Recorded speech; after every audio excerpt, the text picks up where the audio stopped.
Now, while the country's energy crisis is expected to top the president's State of the Nation address on Thursday, various sectors have voiced other critical issues the president needs to pay attention to. Human rights group Iranti has also come to the fore, saying it wants to be included.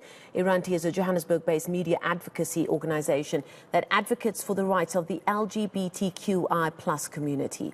Let's bring in the acting co-director, Nolwazi Tusini, who joins us virtually from here in Johannesburg. Nolwazi, thank you so much for your time. You know, one gets the sense that sometimes just because people are included in the Constitution, it's very easy for those in the positions of power to say, well, you are included, you're in the Constitution, you know, let's just get on with life. But there's a need for much more than that, isn't it? And I feel like that is what the point that Iranti is trying to make as we are on the eve of another and very important State of the Nation address.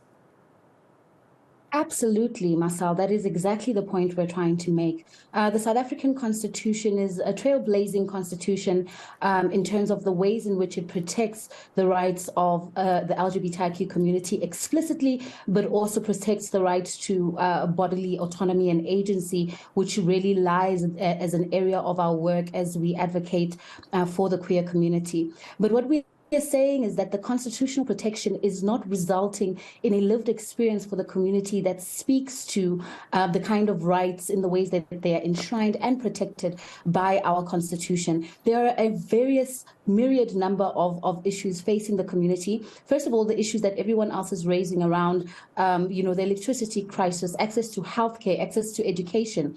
We are also facing these same issues, but by virtue of being a marginalized group, the impact of these kinds of issues on queer people is exacerbated. And then on top of that, there are also issues that we face that are directly linked to the identities that we hold. So, for example, the hate crimes bill has been going back and forth between Parliament and the President for almost 4 years now, if not 5. And we really need that bill to be passed in order to ensure protections against hate crimes in this country for the LGBTIQ community, but also for Black people, because it mentions race as a hate crime, racism as a hate crime as well. And there are a number of issues with access to gender-affirming healthcare within the public healthcare system, as well as access to identity documents for our community. You pointed out there that in as much as the president and the government in the past has acknowledged that the LGBTQI+ community is very much affected by these societal scourges like femicide, hate crimes, gender-based violence, and unfortunately the list goes on, how that community experiences it, the lived experiences when dealing with those societal issues, is far more nuanced and very specific, isn't it? What would you like to hear from the president when he does speak about the societal ills when it comes to that community specifically? Well, we first of all want the president to make a commitment on ensuring that the hate crimes bill passes into law. That's quite important for us. But we also want the president to speak a little bit more around how it is that the work that has been done on gender-based violence and femicide in this country is going to particularly, you know, focus on queer people who also experience these kinds of violences.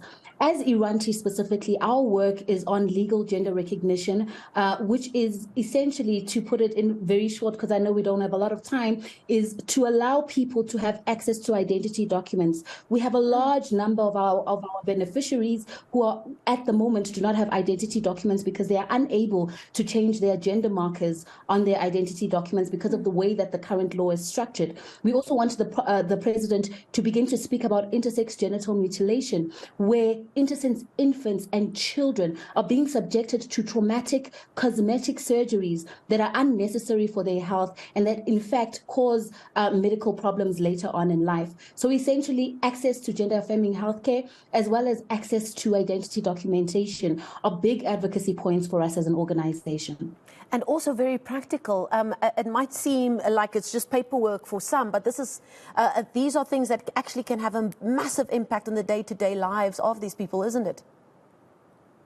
Absolutely. If you don't have an identity document in this country, Marcel, you can't do anything. You can't get a driver's license. You can't buy a home. You can't open a bank account. You can't get a loan. Every single thing that we do as adults in this country, and even for children, require an identity document and an identity number. And if people don't have those, they in fact are de facto non-citizens of any country because they are not considered citizens of South Africa. So it's not just paperwork. Having access to an identity number and an ID document that reflects who you are is a fundamental human right. And as we, with relation to gender affirming healthcare, I mean, I think eNCA and you yourself, Marcel, have covered over across your career the importance of being able to access healthcare, primary healthcare, secondary and tertiary healthcare, which queer people are unable to access currently as we speak.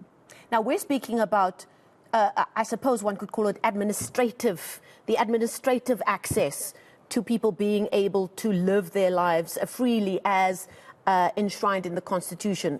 But then we also have to speak about something that probably is a little bit more difficult in the full acceptance that if somebody goes with that identity document to access that health care, and it says on that document that they are of they identify as a certain gender, the attitude that they get on the other side is points to a need for far more far-reaching education in our various institutions of government as well. Is that something that your organization has even started approaching, in as much as you're also working on those very important points of administration for this community at risk? Absolutely. It is work that we're doing. We have a relationship with the Department of Home Affairs on our legal gender recognition work. And part of that relationship is not just in terms of changing the standard operating procedures and the law, but also in ensuring that we train the front-facing officials within the Department of Home Affairs, which we have been struggling to get those trainings off the ground in any meaningful way. We have tried to engage with the Department of Health as it relates to intersex genital mutilation and generally gender-affirming healthcare services, and the Department of Health has not come to the party. We also have a relationship with, the Department of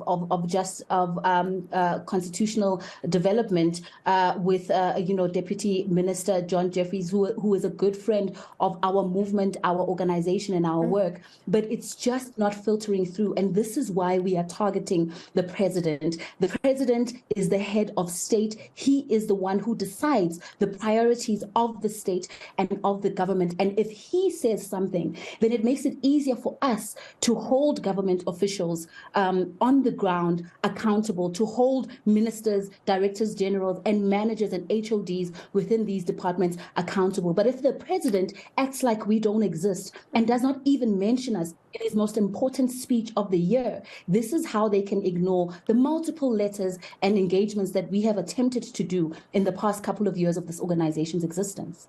We're going to leave it there. Thank you so much for your time this afternoon. Nolwazi Tusini is the acting co-director at Iranti. She joins us virtually there from Johannesburg. We say thanks very much.